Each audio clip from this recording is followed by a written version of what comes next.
Oiê, tudo bem? Ó, tô aqui de novo para contar para vocês a minha última história dessa revista, tá bom? Eu volto na próxima, tá? Não achem que vocês se livraram de mim, não. Hoje nós vamos fazer diferente. A oração vai ficar pro final, porque eu tenho um motivo dela ficar pro final. E a história de hoje tá lá na lição 13.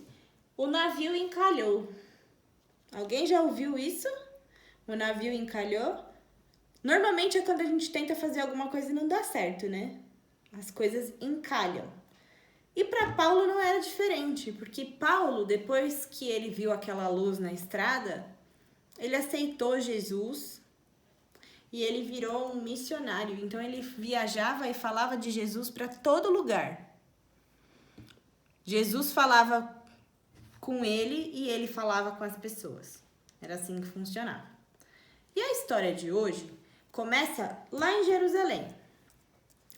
Quando Paulo estava em Jerusalém, falando sobre Jesus, tudo estava ótimo, uma maravilha.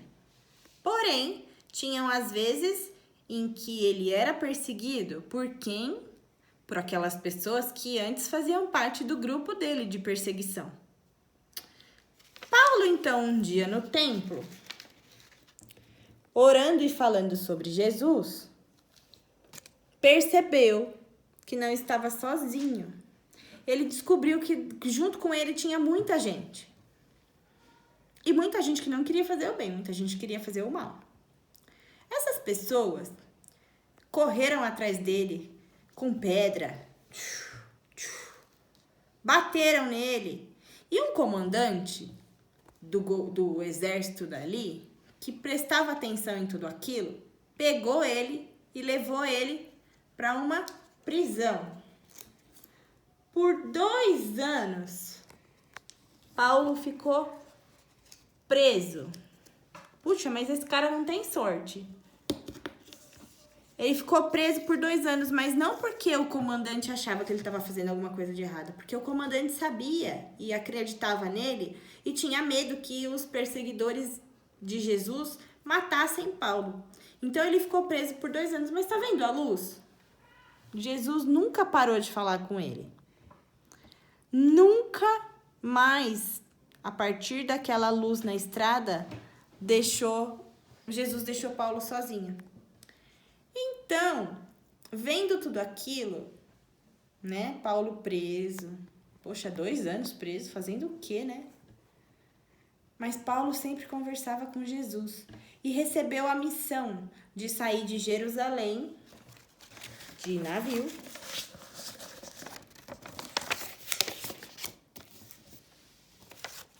e ir para Roma para falar com o imperador. Cara, que missão é essa, né?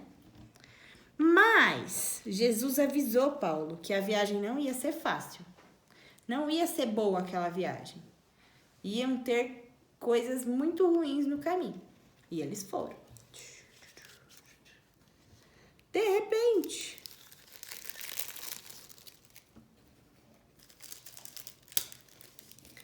uma chuva muito forte no meio do mar. E o barco foi quebrando, porque naquela época o barco não era que nem hoje, né?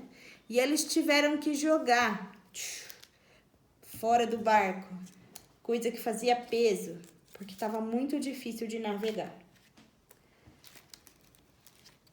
A chuva não deixou que eles vissem que logo à frente tinha um iceberg. Não é o Titanic, não. Mas lá na frente tinha um banco de areia. E o barco bateu no banco de areia. Mas do banco de areia eles conseguiam enxergar que lá na frente tinha uma ilha. Então o comandante do barco falou: quem sabe nadar, nada até a ilha. E quem soube nadar, nadou até a ilha. Quem não sabe nadar, se agarra num pedaço do barco que estava todo quebrado e chega até na ilha. E então todos os tripulantes, todas as pessoas que estavam no navio, eram 269 pessoas. todas elas conseguiram chegar vivas na ilha. Vou tirar Paulo daqui, que daqui a pouco ele vai voltar. O barco ficou todo arrebentado, todo mundo foi arrumar o barco, né? Consertar o barco. Essa ilha, a ilha de Malta, logo que eles chegaram, fazia frio. E o pessoal de lá, vendo que eles estavam em uma missão para espalhar a palavra de Jesus, foi muito legal com eles. Fizeram fogueira, deram comida. E Paulo, em retribuição a toda aquela atenção, foi querer ajudar. E quando ele foi buscar mais madeira para pôr na fogueira, uma cobra picou a mão dele. Então vamos voltar. Ele foi perseguido em Jerusalém, saiu fugido depois de 2 anos preso.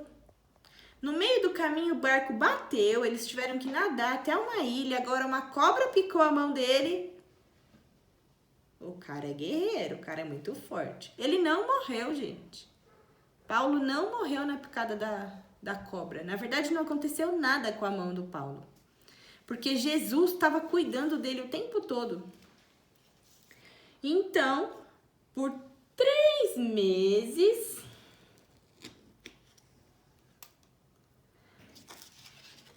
Paulo e todos os prisioneiros do barco ficaram na ilha de Malta, que na verdade era conhecido como um lugar de refúgio.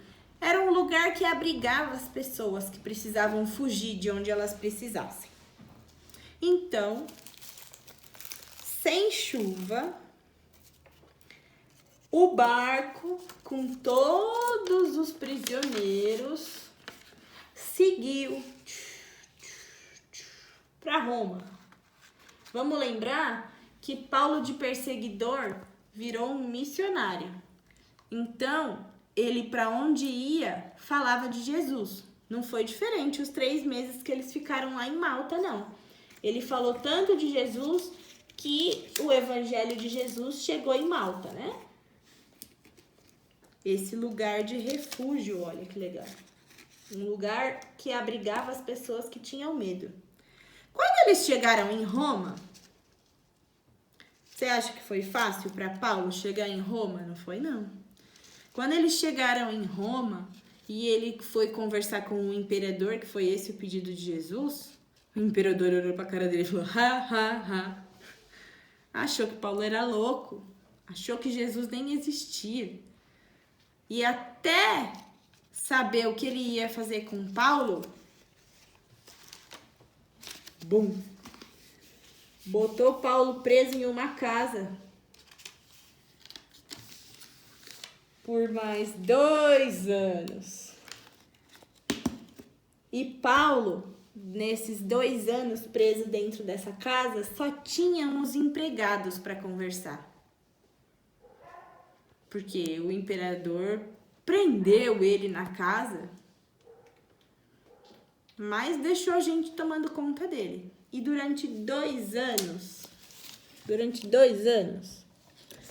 Paulo falou tanto de Jesus, tanto de Deus para aquelas pessoas que guardavam aquela casa, que se você procurar na sua Bíblia, tem um cantinho reservado só para contar quais foram as histórias que Paulo passou para as pessoas de Roma. Pode ver, Paulo foi um dos que mais escreveu livros na Bíblia. E tem lá a carta de Paulo aos Romanos. Procura lá na sua Bíblia, você vai encontrar várias passagens de medo, de angústia, mas passagens que mostram que Deus sempre cuida da gente. Por isso que a oração ficou para o final. Porque o versículo para decorar é: lançado sobre ele toda a vossa ansiedade, porque ele tem cuidado de vós. Não parece familiar toda essa história? Todo esse tempo em que nós temos que ficar em casa, a gente fica ansioso, a gente come mais, a gente fica triste porque a gente queria sair. Vocês, crianças, queriam voltar para a escola e nós, pais, queríamos que vocês voltassem para a escola também. Mas nós temos que lançar a nossa ansiedade porque Deus cuida da gente.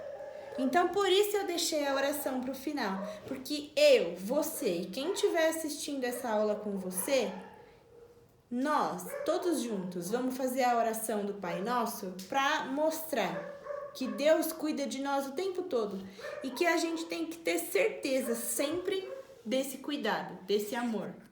Por isso, eu, você e todo mundo que está assistindo essa aula, vamos fechar o olho, vamos esperar o cachorro parar de latir, o cachorro do vizinho, e ele continua. Vamos fechar nossos olhos e vamos fazer a oração do Pai Nosso para que Ele continue cuidando de todos nós e todos os nossos. Então, Pai Nosso que estais no céu, santificado seja o Teu nome, venha o Teu reino e seja feita a Tua vontade, assim na terra como no céu. O pão nosso de cada dia nos dai hoje. Perdoa as nossas dívidas, assim como nós perdoamos os nossos devedores. E não nos deixes cair em tentação, pois Teu é o reino, o poder e a glória para sempre. Amém.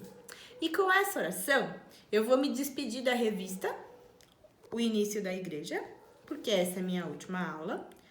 Mas eu espero encontrar você, Davi, que eu não tô vendo, Valentina, que falou que estava fazendo as lições, mas que até agora eu não vi. Eu quero encontrar todos vocês aqui para nossa próxima aventura, nossa próxima missão. Porque eu e você também somos, como Paulo, um missionário. Um beijo para vocês e até a próxima.